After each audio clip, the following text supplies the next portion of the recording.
Bem-vindo para o nosso último vídeo deste módulo a respeito da Bíblia. Nós já falamos sobre a Bíblia como Palavra de Deus, falamos sobre a formação do Antigo Testamento, sobre a formação do Novo Testamento, e hoje, neste vídeo de um modo especial, quero falar contigo sobre uma expressão pouco usada, mas muito importante, a inerrância. O que é a inerrância? A inerrância basicamente responde a seguinte pergunta: a Bíblia contém erros? E a nossa afirmativa é que as Escrituras, nos seus manuscritos originais, não afirmam nada contrário aos fatos. A relevância da inerrância vem do fato de que na nossa vida cristã, volta e meia, nós nos deparamos com não cristãos, ou com cristãos mesmo, que não concordam com algum aspecto da Bíblia e afirmam que encontraram erros na Bíblia, e que a Bíblia não é bem assim. E existe aquela velha frase de que, bom, tem um outro pastor que interpreta isso de uma forma diferente. E é impressionante nesses meus mais de 30 anos de ministério, as ginásticas e as adaptações que eu já vi serem feitas na Bíblia para que a Bíblia se encaixe dentro daquilo que uma pessoa quer. E com muita frequência chega-se ao ponto de dizer, não, não é assim. Eu não creio na Bíblia assim. Então, o meu e o nosso convite para você é que você assuma e se apegue à Bíblia de uma maneira muito forte, para que ela seja o fundamento de toda a verdade na sua vida e que te dê uma firmeza para as suas convicções. Vamos falar um pouco mais sobre inerrância também. Muitas vezes pessoas apresentam objeções à inerrância, dizendo, não, a Bíblia não é bem assim. Eu estou falando de cristãos, não só, obviamente, de não cristãos. Uma das primeiras objeções que é muitas vezes apresentada é que, não, a Bíblia é inerrante em termos de fé e prática. Dados históricos, relatos que contam, não é bem assim, são mitos, são histórias que são contadas porque tem um valor moral, porque tem um ensino a dar. O que isso torna complexo é que de repente você começa a selecionar e tirar da Bíblia aquilo que você concorda ou não. A nossa resposta a quem pensa assim é que toda a Escritura é útil, e nós vamos ver isso num texto bíblico logo adiante. Uma segunda objeção muito comum é que a própria expressão inerrância não é bíblica. E é verdade, não é bíblica, assim como também não é bíblica a expressão trindade, assim como também não é bíblica a expressão discipulado, assim, e várias outras expressões que não são usadas na Bíblia.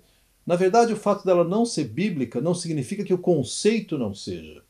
O tratamento que o judeu dava para a Bíblia era algo, para o Antigo Testamento, é algo assim de extremo valor, respeitando e fazendo uma série de rituais para preservar não só a santidade do texto, como especialmente a valorização do texto. Em outras palavras, nós usamos várias expressões que não são bíblicas, mas que representam um conceito e um ensinamento bíblico.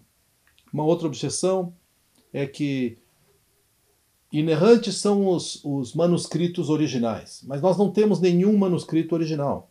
Isso é verdade, como nós já vimos nos dois últimos vídeos, nós não temos nenhum manuscrito original. Nós temos manuscritos muito antigos, mas nós não temos uma cópia escrita pela própria mão do apóstolo Paulo ou do apóstolo João.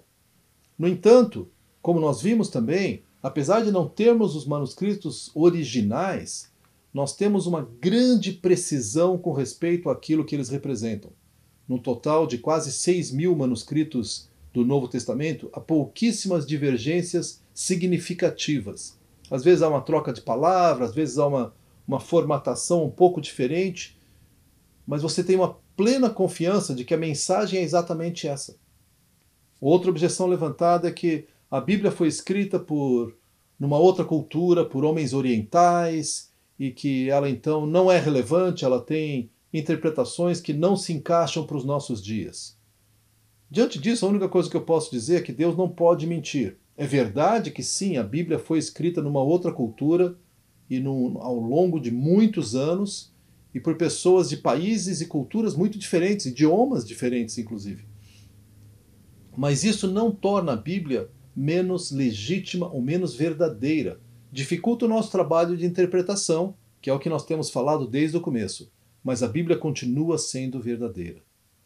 Por fim, uma das objeções mais comuns que eu tenho ouvido são pessoas dizendo: Não é óbvio que a Bíblia tem muitos erros, são erros evidentes. E eu tenho me acostumado ao longo dos anos a fazer uma pergunta muito simples, dizendo: é verdade, me falam deles. E quase a maioria dos dados que são apresentados, as objeções dos erros que são apresentados, referem-se a milagres. Então pessoas dizem assim: ah, tu acha que Deus criou o homem da terra? Bom, isso não é um erro. Isso é uma verdade que a Bíblia apresenta como verdade. Ah, mas tu acha que Deus abriu o mar vermelho? Olha, isso não é um erro. Isso é o relato bíblico.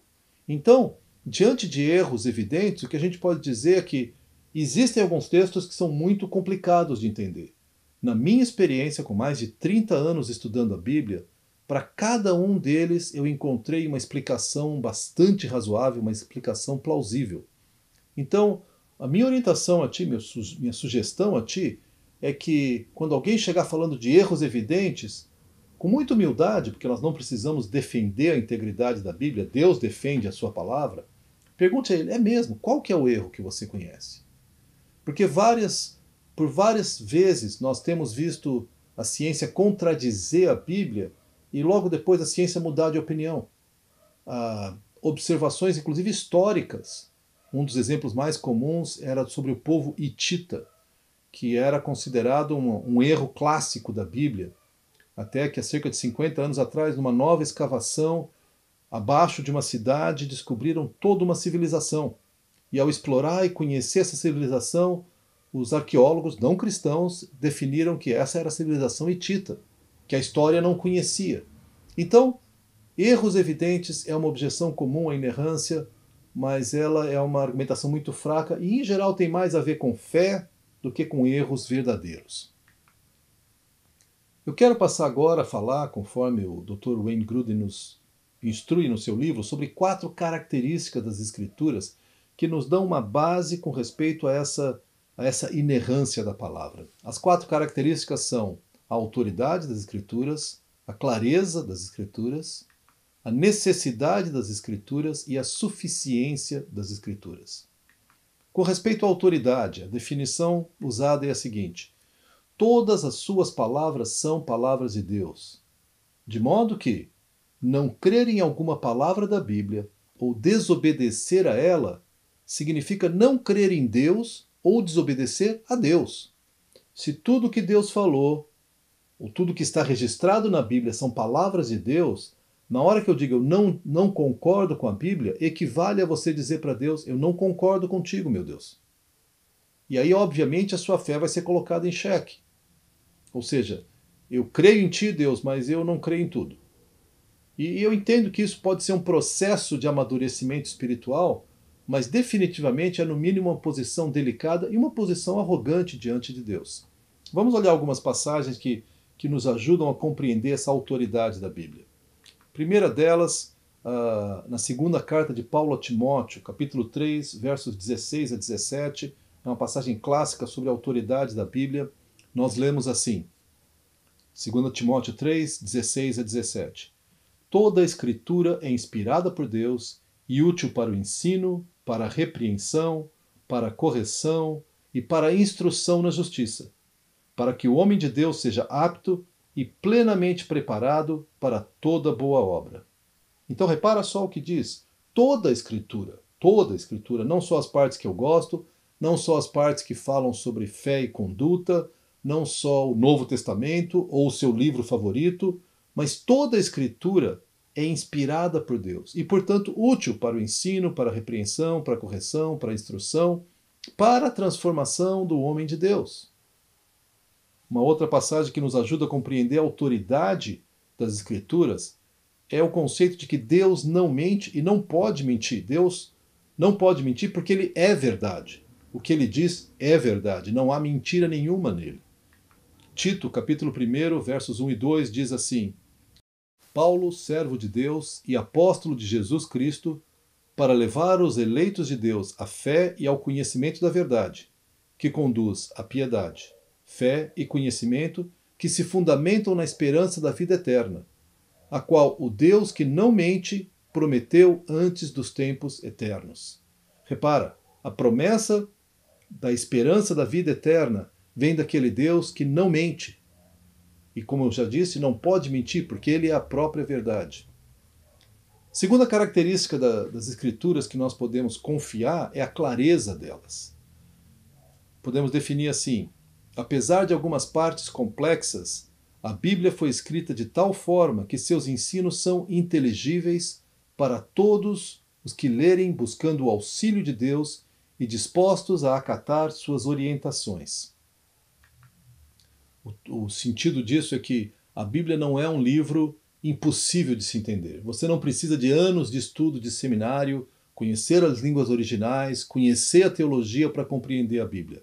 Realmente há algumas partes complexas, mas na sua grande maioria, a Bíblia é um livro muito fácil, muito popular, muito acessível de ser compreendido. E hoje, em português, nós temos várias traduções que procuram abordar de uma forma ou de outra o mesmo texto bíblico e que em algumas passagens nos ajudam muito a compreender.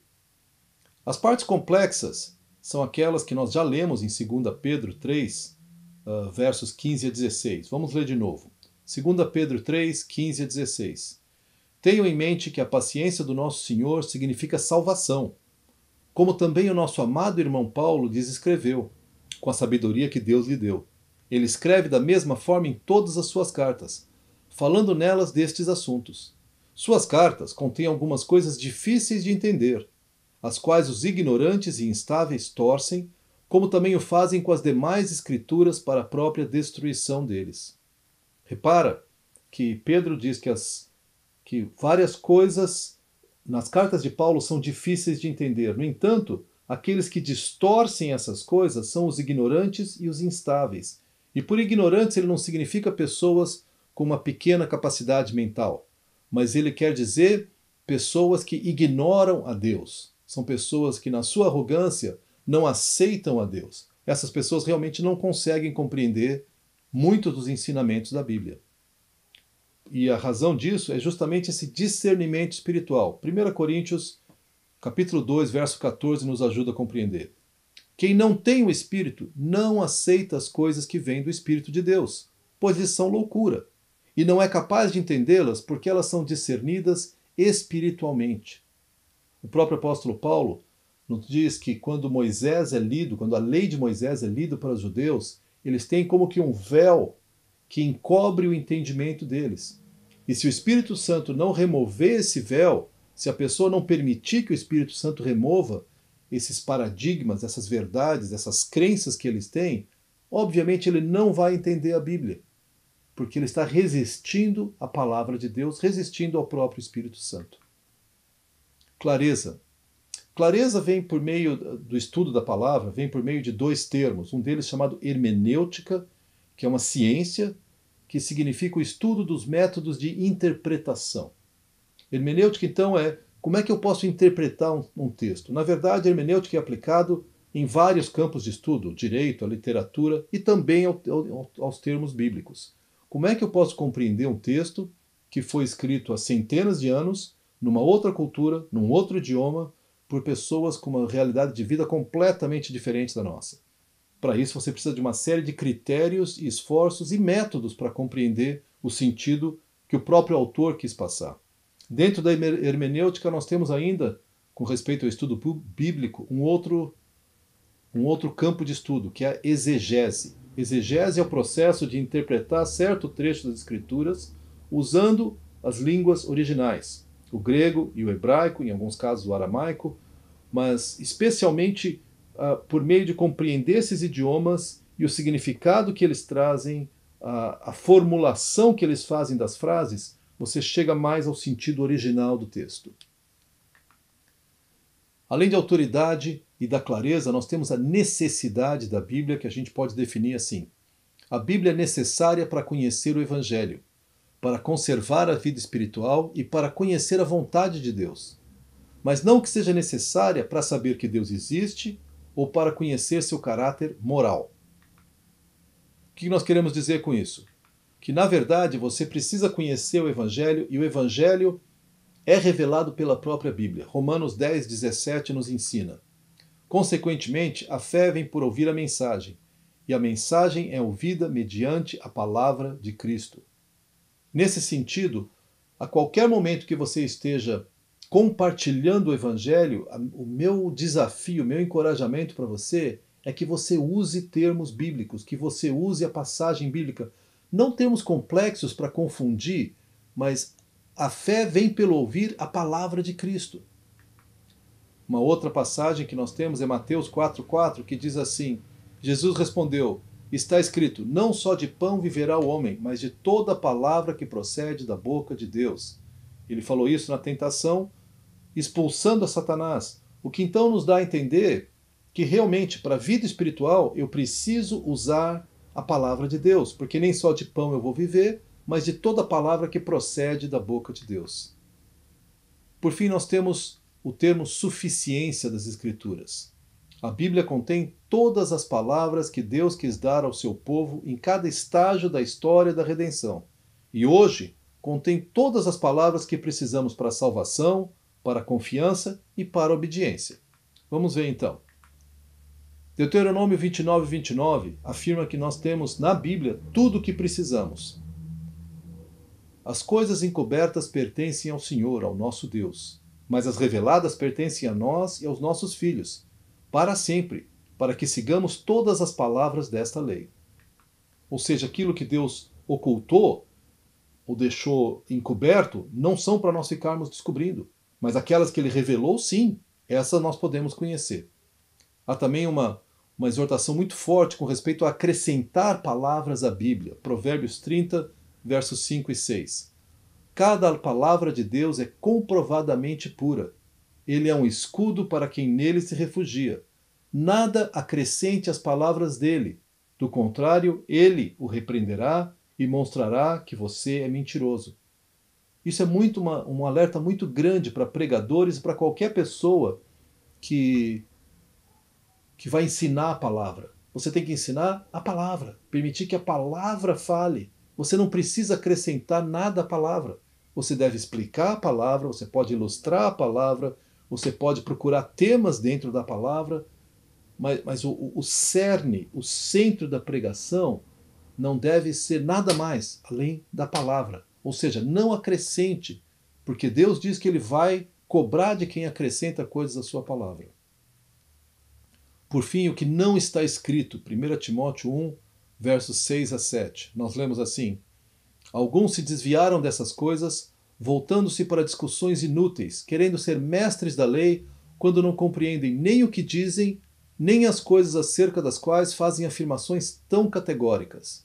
Este é um alerta para muitas pessoas que começam a discutir aquilo que está oculto na Bíblia. Eles começam a discutir coisas que são filosofias, são discussões, Paulo diz, discussões inúteis. Há tanto para nós conhecermos na Bíblia, mas como é impressionante como a nossa curiosidade quer discutir aquilo que não está claro na Bíblia. Vamos então falar da tarefa 2, a tarefa que conclui então o segundo módulo. Nós temos 3 tarefas como da outra vez, em termos de reflexão. Tente fazer a seguinte pergunta: de que maneira a Bíblia tem falado ao meu coração esta semana? De que maneira a Bíblia impactou e me trouxe algum ensino bíblico que seja relevante para a minha vida, que toque a minha vida e minha caminhada com Deus esta semana? Em termos de exercício prático, pergunte a um amigo se ele ou ela tem alguma dúvida sobre a fidelidade do texto bíblico. É muito comum nós encontrarmos isso em nossas igrejas. Pergunte: você tem confiança? Você tem alguma dúvida? E diante da dúvida que essa pessoa apresentar, não de uma maneira combativa, brigando, mas procura responder com aquilo que você aprendeu. Chega para alguém e fala: puxa, aprendi sobre o fato de que a Bíblia pode ser confiada. Gostaria de conversar sobre isso? E conversa com a pessoa. Por fim, em preparação para o próximo módulo, leia as páginas 25 a 44 do livro-texto. Continue firme, estudando junto comigo. Tenho certeza que Deus ainda tem muito para nos ensinar. Até o próximo vídeo.